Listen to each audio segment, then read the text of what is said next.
Starting next year, millions of Americans will pay no more than $2,000 for prescription drugs. The Medicare Drug Plan is a new law that will kick in January 1st in response to rising drug costs. The AARP calls it life-saving. Our Sally Hernandez shows us what cost savings can mean for you.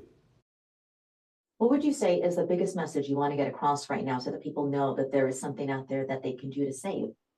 Sure. So there is a new out-of-pocket cap going into effect for Medicare prescription drug plans starting next year.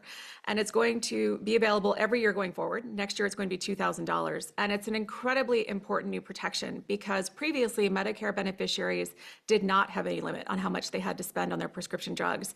And now they're going to have this important new protection that ensures they're no longer facing those unlimited costs.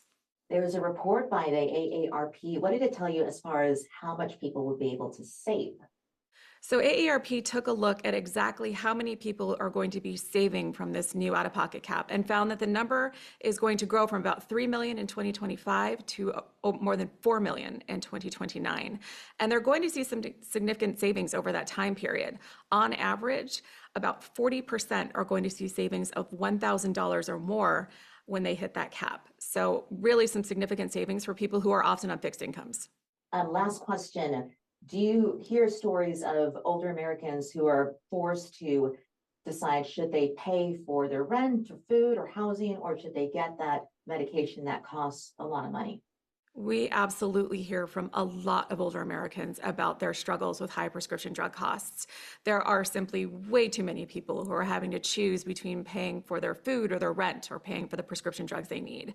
And that is not a decision that we think that anyone should have to make. And the great news is that this new law is going to do a lot towards helping people and making sure that those types of decisions are not something that anyone's going to have to face in the future.